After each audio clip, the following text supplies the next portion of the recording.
석청 부부는 말이 들려오는 소리를 듣자 더는 이야기를 하지 않고 가만히 앉아서 기다렸다. 얼마 후 10여 필의 말이 가까이 다가오게 되었고 누가 외치는 소리가 들렸다. 여기 있습니다. 곧이어 충어 도인의 음성이 들렸다. 석 사제와 민삼에 할 말이 있어서 달려왔네. 석청과 민유는 나란히 달려나가며 입을 열었다. 충어 사형, 관에 무슨 일이라도 생겼습니까? 그러고 보니 천어와 충어 등 10여 명의 사형제들이 모두 말을 타고 달려온 것이 아닌가. 그들 가운데 두 사람은 각기 한 사람씩 안고 있었다. 하지만 아직 날이 밝지 않아 안긴 사람이 누군지 알아볼 수가 없었다. 충어는 낭패한 어조로 입을 열었다. 석 사제, 그리고 민삼에. 관에서 상선벌하게 두 동패를 얻지 못했다고 해서 간계를 써서까지 동패를 빼앗아가다니 그럴 수가 있는가? 그렇게 말하는 그는 숨이 가쁜 듯 숨을 몰아쉬고 다시 말을 이었다. 더구나 독수를 써서 조허와 통어 두 사제를 죽이려 하다니 너무 지나친 행동이 아닐까? 석청과 민유는 놀라 부르짖었다. 아니, 조허와 통어 두 사형이 독수를 입었다는 말입니까? 그게 어떻게 된 일인가요? 정말 두 분 사형이 피살되셨나요?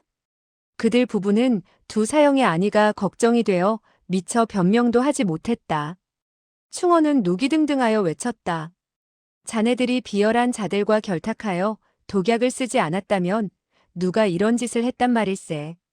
그리고 그는 잠시 여유를 두었다가 다시 말했다. 조허와 통어는 아직 숨을 거두지 않았지만 아마 지금쯤 숨을 거두었을지도 모를 일이네. 석청은 앞으로 한 걸음 나서며 말했다. 저에게 좀 보여주십시오. 그리고 그는 조허와 통어에게로 다가가려고 했다. 한데 바로 이때 휙하니 바람을 가르는 소리와 더불어 몇 명의 도사들이 일제히 장검을 뽑아들고 석청의 앞을 막았다. 천어는 탄식하며 입을 열었다. 길을 터주어라. 석 사제는 그럴 사람이 아니다. 몇 명의 도사들은 싸늘히 코웃음 치며 검을 거두고 한켠으로 물러섰다. 석청은 품속에서 화섭자를 꺼내 두 도사의 얼굴을 찬찬히 비춰보았다. 조허와 통어의 얼굴이 검은 빛이 감돌고 있었다. 극독에 중독된 것이 틀림없었다. 콧김을 맡아보니 겨우 한 가닥에 숨만 붙어 있었다. 상천관의 무공은 뛰어난 편이었다. 그리고 조허와 통어는 내공이 매우 심오했다. 거기다가 직접 석파천의 독장에 중독된 것이 아니라 다만 그의 손에서 뻗쳐나온 도끼를 들이마셨기에 어지러워 쓰러진 것이었다. 그런데도 일시삼각을 견뎌낼 것 같지 않았다.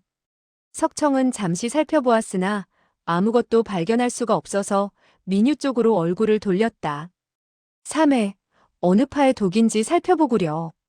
그리고 고개를 돌렸을 때 7, 8명의 사형제들이 자기들을 완전히 에워싸고 검을 뽑아든 채 서 있는 것을 알았다.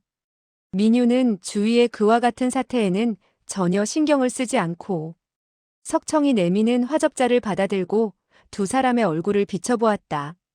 이때 그녀는 두 사람의 입에서 비릿한 냄새가 풍기는데 그 냄새만 맡아도 머리가 어지러울 지경이 아닌가. 그녀도 뒤로 한 걸음 물러서며 암담하게 말했다. 강호에 이와 같은 극독이 있다는 이야기를 들어본 적이 없어요. 이어 그녀는 천어와 충어에게로 고개를 돌리고 물었다. 두 분 사형은 어떻게 하다가 중독된 것인가요? 독약을 잘못 복용한 것인가요? 아니면 저기 독을 묻힌 암기에 맞은 것인가요? 그렇다면 상처는 또 어디죠? 충어는 노해 부르짖었다. 자네들에게 물어보려고 달려온 사람들이 어떻게 알겠는가? 아마도 식사를 할 적에 자네들이 몰래 술에 독을 탄 것이 아닌가? 석청은 충어를 쳐다보며 입을 열었다. 사형, 그게 무슨 말씀이오? 충어는 노해 부르짖었다. 생각해보게. 다른 사람은 괜찮은데 유독 동패를 가지고 있는 조어만이 중독되었으니 그리고 동패도 사라졌으니 자네들의 행위가 아니고 누구의 짓이냔 말일세. 민유는 그와 같은 다그침을 받자 한없이 억울했다. 본래 온순하고 단정한 그녀는 어릴 적부터 사형들에게 따뜻하면서 예의 바른 행동을 해왔기 때문에 함부로 말을 할 수도 없고 해서 눈물만 글썽이며 서 있었다. 금방이라도 그 눈물이 뺨을 타고 흘러내릴 것 같았다. 석청은 이 가운데 필시 어떤 곡절이 있다고 느꼈다. 그러나 그들이 바로 상청관에서 떠나온 사람이고 또 동패를 손에 넣으려고 했던 만큼 혐의를 받지 않을 수 없다고 생각했다. 허나 석청은 처의 온순한 성격을 잘 알고 있었다. 하지만 그 역시 어떻게 이 사태를 수습해야 좋을지 알 수가 없어서 위로의 뜻으로 처의 오른손을 꼭 쥐어주었다. 민유는 억울하기 이를 데 없어 말을 더듬었다. 나는, 그러다가 그녀는 끝내 말끝을 맺지 못하고 눈물을 흘렸다. 검술의 조예가 깊고 강호의 명성이 드높은 여걸이었지만 이와 같은 억울한 일을 당하게 될 때는 역시 여느 여자와 다를 바가 없이 약해지는 모양이었다. 충원은 누기등등하여 외쳤다. 운다고 죽게 된 우리 두 사제가 살아날 수 있겠는가? 고양이가 쥐의 죽음의 눈물을. 그 말이 끝나기 전에 불쑥 외치는 소리가 있었다. 당신들은 어째서 사정을 알아보지도 않고 다짜고짜 좋은 분들에게 누명을 씌우는 것이요? 바로 충어의 등 뒤에서 들려온 소리였다. 무사람들은 그 소리가 우렁찬 것을 느끼고 놀라 일제히 고개를 돌려 소리난 곳을 바라보았다. 수장밖에 옷차림이 남루한 사람이 서 있었다. 동력히 점차 밝아올 무렵이라 그 사람의 얼굴을 어느 정도 살필 수 있었는데 매우 젊은 사람이었다. 석청과 민유는 그 젊은이를 발견하자 크게 기뻤다. 민유는 탄성까지 발했다. 아, 내가. 그러나 그들은 강호의 경험이 풍부한 만치오가라고 부르지는 않았다. 나타난 젊은이는 바로 석파천이었다. 석파천은 풀 속에서 숨어서 사태를 지켜볼 뿐 나서지 않으려고 했다. 나서게 되면 도사들과 싸우게 될 것이고 그렇게 되면 또 사람을 죽이지 않겠느냐 하는 마음이 앞섰던 것이다.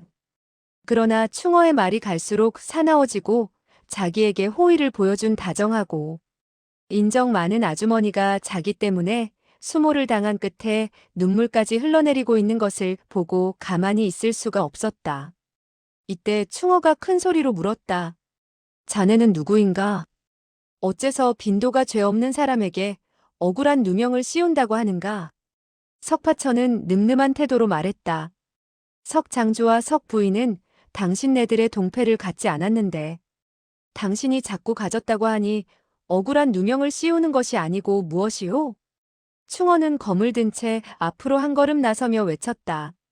자네와 같이 어린 사람이 무엇을 안다고 나서서 터무니없는 소리를 짓거리고 있는가? 석파천은 자기가 그 동패를 가졌다는 것을 시인하려고 했다.